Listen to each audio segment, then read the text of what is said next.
Alamin mo na ang mga mapalad na zodiac signs ngayong Hunyo habang ang horoscope na ito ay kumukonekta sa positibong enerhiya ng astrological universe. Kung ngayon ka pa lang sa channel na ito, huwag kalimutang i-like at i-share ang video na ito. Mag-subscribe ka na din at i-click ang bell at all para lagi kang updated sa mga pinaka-latest nating mga horoscope ngayon.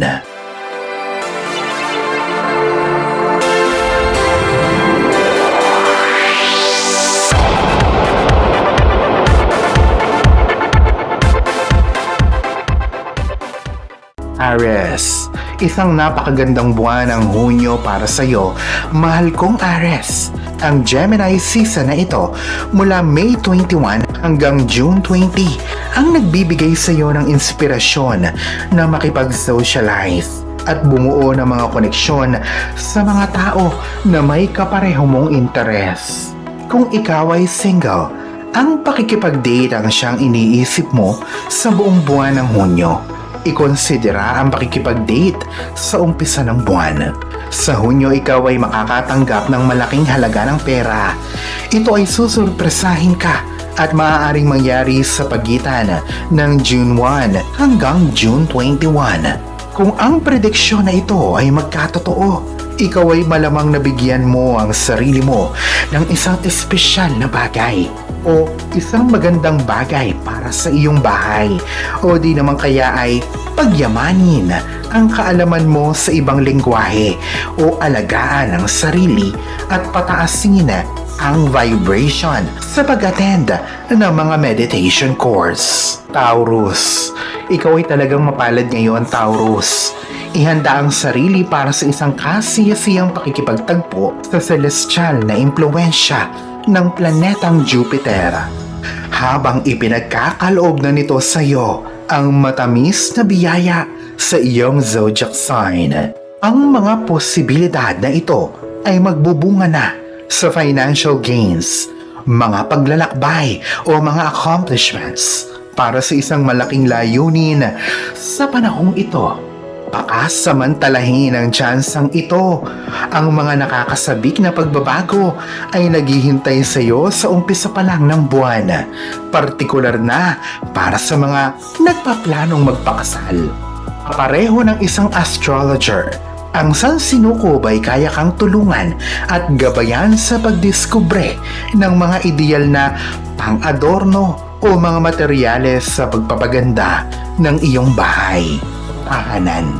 Sa mga paparating na mga buwan, ang planetang Ceres ay gagabayan ka sa mga malalaking pagbabago sa buhay mo. Ito ay sa pamamagitan ng mga malulusog o healthy na routine o gawain. Leo, ang June ay magbibigay ng spotlight para sa mga endeavors ng Leo sa parehong profesional at pakikipagkapwang aspeto ng kanilang buhay.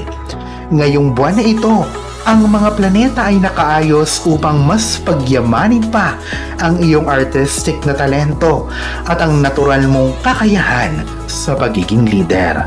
Ikaw ay makakadiskubre ng bagong inspirasyon at motibasyon upang buong puso mong maipagpatuloy ang mga bagay na malapit sa iyong puso. May mga magagandang magaganap din sa iyong career. Panahon na para panghawakan mo ng maigi ang mga oportunidad at hayaan na ang talento mo ay ang magningning.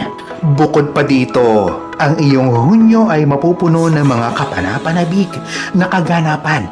Ito rin ang magbibigay sa iyo ng pagkakataon para makipagkita muli sa iyong mga matatagal ng kaibigan at kakilala at bumuo muli ng bagong koneksyon sa kanila.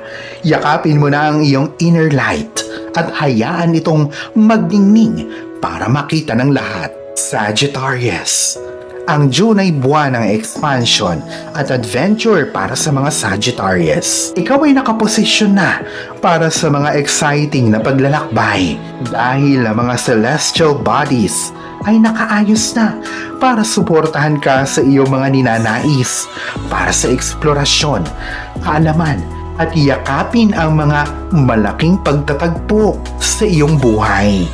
Asahan mo na din ang mga exciting na oportunidad upang mas mapalawak mo pa ang iyong koneksyon. Ang mga planeta sa universe ay inaayos na ang posisyon nila para matulungan kang magmanifesto ng iyong mga pangarap. Ang Hunyo ay iniimbitahan ka ng lumabas na sa iyong comfort zone at tuklasin ang mga misteryo na nasa landas mo. Ikaw ay may nakakahawang kapositibuhan, kagalakan na siyang madaling makahatak ng swerte at mga positibong resulta sa lahat ng aspeto ng iyong buhay. Ang bawat zodiac sign ay apektado ng mga celestial na katawan sa mundo ng astrolohiya. Habang ang mga ito ay gumagalaw at umaayos, ang walang katapusang pagbabago na ito ay ang siya ding humuhubog sa buhay ng bawat individual. Ito ay nagdudulot ng patuloy na pagbabago. Ito ay ayon sa astrolohiya. Ang apat na mga zodiac signs na ito ay tunay na nabibiyayaan ngayon dahil sa mga bituin o planeta na siyang tatanggap din ng kasaganahan mula sa universe o sangsinukob. Sila ay mapalad sa parehong profesional at personal na buhay ngayon at patuloy na nakaka-encounter ng mga paborableng mga oportunidad. Importante na maging aware ka o magkaroon ka ng kamalayan patungkol dito upang maging handa ka at masamantala mo na ang anumang oportunidad o magandang kapalaran na maaaring dumating sa iyo ngayong June 2024.